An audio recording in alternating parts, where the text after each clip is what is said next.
Hey all welcome back to my channel. నేను మీ వాస్విని. ఎలా ఉన్నారు అందరూ? ఏంటి ఈరోజు స్పెషల్ అనుకుంటున్నారు? ఈరోజు స్పెషల్ సొరకాయ దప్పలం. మీలో ఎంతమందికి దప్పలం అంటే ఇష్టం? నాకు పులుసులు పెట్టడం పెద్దగా రాదు, కొద్ది గొప్ప వచ్చినట్లు ఇదొకటి గుమ్మడికాయ పులుసు ఇలాంటివి మాత్రమే, అప్పుడప్పుడు చేపల పులుసు అలాంటివి అనమాట.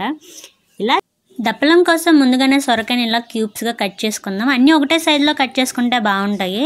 ఇక్కడ కందిపప్పుని ముందుగానే వాష్ చేసేసుకుని ఒక 2 hours ముందే నానబెట్టేసుకున్నాను. ఇలా చేస్తే పప్పు కూడా మెత్తగా ఉంటుంది అండ్ గ్యాస్ కూడా సేవ్ అవుతుంది. అసలే మనం అంతా బడ్జెట్లో ఉంటాం కదా, మనందరికి ఇలాంటివన్నీ బాగా హెల్ప్ఫుల్ అవుతాయి అన్నమాట. ఒక పక్కన పప్పు పెట్టేశాను, పప్పు ఉడికిపోయింది. ఇంకో పక్కన సొరకాయని పీల్ చేసేసుకుంటున్నాను. మీలో ఎంతమందికి సొరకాయ పులుసు అంటే ఇష్టం? ఇంకా ఏమేమి పులుసులు అంటే ఇష్టం? నాకు పెద్దగా పులుసు కర్రీస్ అంటే ఇష్టం ఉండదు, కానీ మా శివకు మాత్రం పులుసు కర్రీస్ అంటే చాలా ఇష్టం. అప్పుడప్పుడు ఈ మధ్యన కొంచెం కుందన్ కూడా పులుసులు తినడానికి ఇష్టపడుతున్నాడు, కానీ అన్ని పులుసులు కాదు. మా ఇంట్లో ఎక్కువగా తినేది వంకాయ. బట్ నాకు మాత్రం సొరకాయలో మెదిపి తాలింపు పెట్టుకుంటే మాత్రం చాలా ఇష్టం. దాంట్లో 4 ఊరమిరపకాయలు వేసుకుని మెదిపి తాలింపు పెడితే మాత్రం చాలా ఇష్టం. అది మా వదిన బాగా చేస్తారు అది. అండ్ ఈ రోజుకైతే మాత్రం మనం సొరకాయ దప్పలం ఎలా చేసేసుకుందామో చూద్దాం. ఇలాంటి సొరకాయని ముందుగానే పీల్ చేసుకుని ఇలా కట్ చేసుకుంటున్నాను.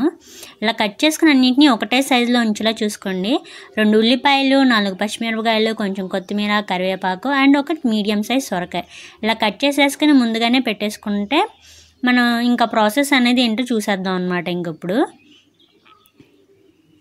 ఒక ప్యాన్ తీసుకుని అందులో కొంచెం ఆయిల్ వేసుకొని పోపు వేసుకుంటున్నాను. పచ్చిశనగపప్పు, ఆవాలు, జీలకర్ర, జస్ట్ నార్మల్ పోపు మాత్రమే ఇది. మనం ఎలా అయితే పోపు వేసుకున్నాం, కొంచెం పులుసు అంటే మెంతులు ఉంటే బాగుంటాయి కదా అని చెప్పి నేను కొంచెం మెంతులు కూడా వేస్తున్నాను. ఎండుమిరపకాయలు, కరివేపాకు అన్నీ వేసుకొని తాలింపు అయితే వేసేసుకుంటున్నాను. ఇంకా తాలింపు వేగిన తర్వాత దాంట్లో ఉల్లిపాయ, పచ్చిమిరపకాయలు కట్ చేసి పెట్టుకున్నాం కదా, వాటిని కూడా యాడ్ చేసేసుకుంటున్నాను అనమాట.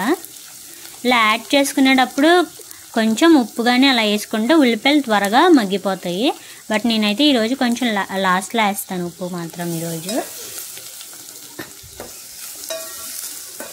ఉల్లిపాయ పచ్చిమిరపకాయ వేసిన తర్వాత ఒకసారి బాగా కలుపుకోవాలన్నమాట. ఇలా కలుపుకుని ఒక 10 నిమిషాలు మూత పెట్టుకోండి. కొంచెం కరివేపాకుని కూడా యాడ్ చేసుకుంటే ఫ్లేవర్, ముందే కరివేపాకుని యాడ్ చేయలేదా చిటపటమని మొత్తం గ్యాస్ అంతా ఆయిల్ అయిపోతుంది కదా, అందుకని చెప్పి ఉల్లిపాయ పచ్చిమిరపకాయ వేసిన తర్వాత ఇలా యాడ్ చేశాను. దీనివల్ల చుట్టూ క్లీనింగ్ కూడా కొంచెం తగ్గుతుంది, అలానే అండ్ టేస్ట్ కూడా, ఫ్లేవర్ కూడా ఉల్లిపాయ పచ్చిమిరపకాయల్లోకి బాగా దిగుతుంది అనమాట. మూత పెట్టుకుని ఒక 10 నిమిషాలు మగ్గించేసుకుంటున్నాను. ఇంకా ఈ లోపల కుక్కర్ కూడా పప్పు అయిపోయింది కదా, ఇంకా మూత చెక్ చేసి చూసుకుంటున్నాను. ఇంకా పప్పు అయితే మెత్తగా ఉడికిపోయింది. దీంట్లో కొంచెం సాల్ట్ వేసుకుని పప్పుని బాగా మెదిపేసుకుందాము.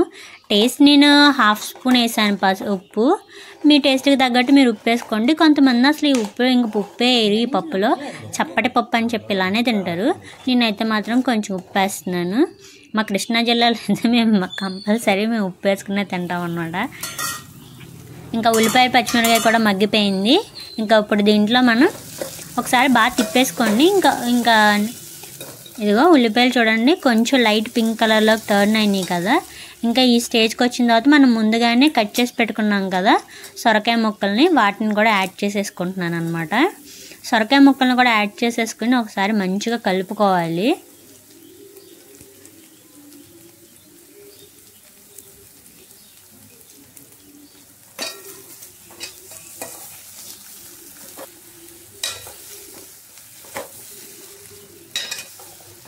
నేనంటే ఇక్కడ కొంచెం చేతిలో క్లాత్ ఏం పట్టుకోలేను. చిన్నప్పటి నుంచి నాకు కొంచెం వేడి పట్టుకుంటాం అలవాటే, సో అందుకని నేనే క్లాత్ ఏం పట్టుకోలేదు. మీరు కొంచెం క్లాత్ పట్టుకొని అటు ఇటు తిప్పుకోండి. ఒక సొరకాయ ముక్క వేసిన తర్వాత ఇంకో 10 నిమిషాలు మగ్గించేసుకుని మూత ఓపెన్ చేసుకున్న తర్వాత కొంచెం పసుపు, ఉప్పు, కొంచెం 2 స్పూన్ల కారం. పులుసు అంటే కొంచెం కారం ఉంటేనే బాగుంటుంది, అందుకని చెప్పి 2 స్పూన్ల కారం వేస్తున్నాను. నేను వేసే కారం ఇది కారం ఉండదు, తక్కువగా ఉంటుంది కారం, కలర్ మాత్రం ఫుల్గా ఉంటుంది అన్నమాట అది. సో అందుకని 2 స్పూన్ల కారం వేసాను. 2 స్పూన్ల కారం, 1 స్పూన్ ఉప్పు, ఒక 1/2 స్పూన్ పసుపు వేసాను. ఇంకొకసారి వేసుకొని మంచిగా కలిపేసుకొని మూత పెట్టేసుకొని మగ్గించేసుకుందాం. ఇంకప్పుడు నాకు కొంచెం కరివేపాకు అంటే ఎక్కువ ఇష్టం అనమాట, అందుకే కరివేపాకు 2-3 సార్లు వేస్తున్నాను. ఇంకా ఒకసారి మగ్గిపోయిన తర్వాత చూడండి ఎలా ఉందో మన సొరకాయ. ఇంకా ఈ స్టేజ్కి వచ్చిన తర్వాత ఇంకా మనం ఇంకొకసారి కలుపుకుంటున్నాం అనమాట. ఇంకా వేడి నీళ్ళు పోసుకుంటున్నాను నేనైతే, అంటే కొంచెం ఫాస్ట్గా అయిపోతుందని. అలానే వేడి నీళ్ళు పోసుకోవడం అంటే ఆల్రెడీ ఇప్పటి వరకు ముక్క ఉడికింది కదా, సో ముక్క మళ్ళీ మనం చల్లగా ఉన్న వాటర్ పోస్తే ముక్క మళ్ళీ గట్టిగా అవుతుంది అన్నమాట. అదే వేడి నీళ్ళు పోసామంటే ముక్క అలా సాఫ్ట్గానే ఉంటుంది. అందుకని చెప్పి నేను వేడి నీళ్ళు పోసి మగ్గించుకున్నాను. 4 ఎల్లుల్లిపాయలు దంచి పెట్టుకున్నాను, వాటిని కూడా వేసుకుని ఒకసారి తిప్పేసుకుందాము. ఇంకా ఆల్మోస్ట్ మన దప్పలం రెడీ అయిపోయినట్టే. ఇంకా చింతపండు వేయలేదు కదా, అందుకని చెప్పి 2 స్పూన్లు చింతపండు కూడా వేస్తున్నాను. ఇది మరీ చిన్న టేబుల్ స్పూన్స్, అందుకే 2 స్పూన్స్ వేసాను చింతపండు. ఇలా ఒకసారి వేసుకున్న తర్వాత దీంట్లో కొంచెం బెల్లం ముక్క కూడా వేసుకోండి. ఒక చిన్న బెల్లం ముక్క, ఒక నిమ్మకాయ సైజ్ అంత బెల్లం ముక్క అయితే సరిపోతుంది. ఒక నిమ్మకాయ ఉసిరికాయ ఆ సైజ్ అంత బెల్లం ముక్క. గ్రామ్స్లో చెప్తే ఒక 10 గ్రామ్స్, ఒక 10 గ్రామ్స్ లేదా 15 గ్రామ్స్ వస్తుందేమో అంతే. వేసుకుని ఒకసారి బాగా తిప్పేసుకోవాలన్నమాట. బాగా తిప్పుకొని మూత పెట్టేసుకున్నాం కదా, ఇంకా మన దప్పలం ఆల్మోస్ట్ రెడీ అయిపోయింది. ఇంకా ఈ స్టేజ్కి వచ్చిన తర్వాత మనం ఒకసారి చూసుకొని ఉప్పు అది చెక్ చేసుకుని ఇంకా లాస్ట్లో ఫైనల్ టచ్ కొత్తిమీర అది యాడ్ చేసేసుకుందాం. చూడండి ఆ పులుసు కూడా పర్ఫెక్ట్గా ఉంది కదా.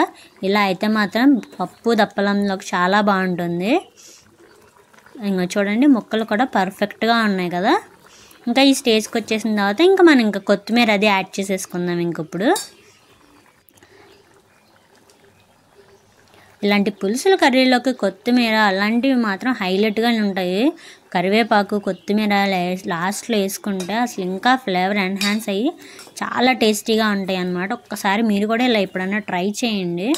ఆల్మోస్ట్ ఉన్న పులుసులను ముందుగానే కొంతమంది కొత్తిమీర అవి యాడ్ చేస్తారు, బట్ లాస్ట్లో వేసుకుంటే ఆ ఫ్లేవరే అద్దరిపోతుంది అంతే అసలు. చూడండి మన దప్పలం కూడా రెడీ అయిపోయింది కదా. మీలో ఎంతమందికి దప్పలం అంటే ఇష్టం, అసలు దప్పలం అంటే ఏంటో తెలుసా మీకు?